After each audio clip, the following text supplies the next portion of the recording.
So that was a changing point in my footy career because I fell back in love with the game again, and you fall in and out of love weekly, daily, sometimes. But there was a big defining moment where he came, and then I got my spark, my groove back. But as you mentioned, the 2016 drought-breaking Premiership year, which unfortunately I wasn't a part of, was probably the defining moment in life as well, as much as footy. So you break your fib and tib. Yeah, snap, clean break, yeah. About what, 6-7 weeks pre-finals? Yeah, so it's around 18 or around 17 or something. Yeah. And you're having a good year. Like, yeah. For someone who, I've had my operations and so forth, but never had such a significant injury, not just to the detriment of what you miss out on later in that season, but also, the trauma that comes with that, the building back up, not knowing whether you probably ever are going to play at the top level again. Like, take us through some of the thoughts that went through your mind in the initial part when you do break your leg. Yeah.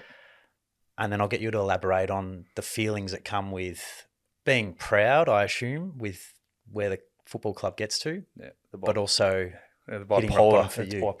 I'll touch on, and please, I'll go down tangents, so put me back on track if I start to wander off. But I think, so it was my first season where, one, I hadn't been injured, or because I hadn't played VFL for a couple of years, so I was playing some good footy, again, especially when Bevo came in. But I remember saying to someone in the rooms the day before, this is the first season I put together, 15 games, I haven't been injured. Oh, no.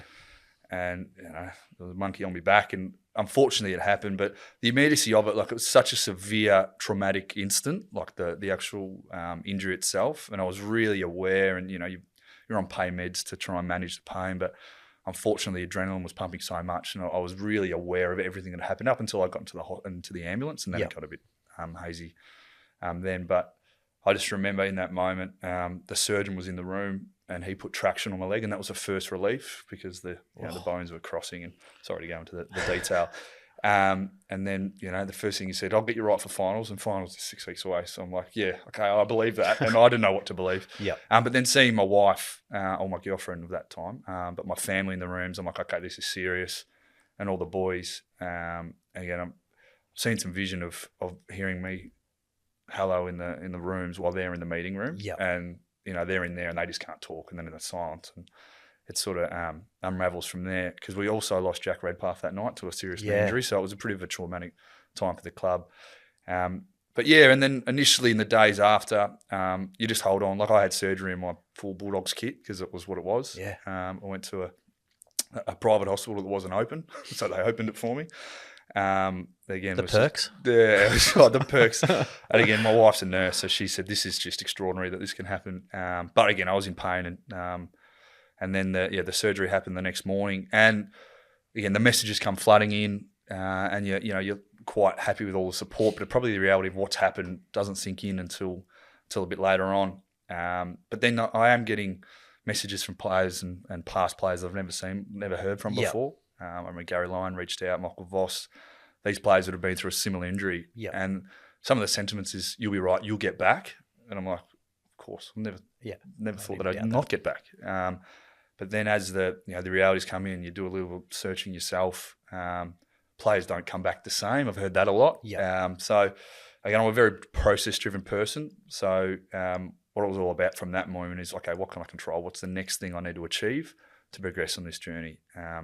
And as I did that, it was obviously getting out of the bed, getting out of hospital, because I was in there for 3 or 4 days, and then slowly try and come back to the club. And the club had sort of done a mini form turnaround in that patch. People had written us off. So then that was the next challenge. Being a real proud person, being part of sort of the leadership group within there, wanting them to do really well, but not really believing that I'd miss out on anything, because it was, the backs are against the wall. But we had some extraordinary players that year.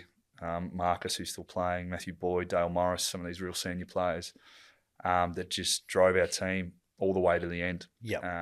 And I touched on the word bipolar before. It's just polarising.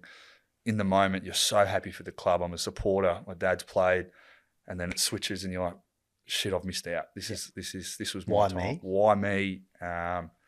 I'm sad, I'm jealous, I'm envious, I'm all those strong emotions. How do you deal with those emotions, either in the moment or at a later date? Because I'm sure that you carry them for a while. You do carry them, and I put it back into training, Yeah. and that's what I said. Process, okay, what can I control? But in the moment, you can't. Like, and I look back now retrospectively, and I've learnt some skills off the back of it. And I think the biggest one over the course of that summer, and even the ensuing sort of first couple of rounds where I was still injured, about changing my purpose of why I was playing. Yeah. And what was that?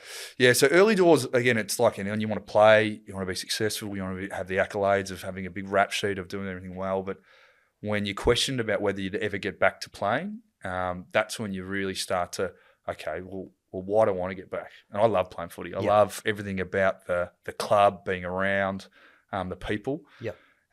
So my why turned into, okay, I want to prolong that. I want to make more memories within the club, whether they're good, whether they're at training, whether they're on camps, whether they're in games, whether they're losses, wins. I just want to be able to talk back on my career and talk about all the memories that I made with people.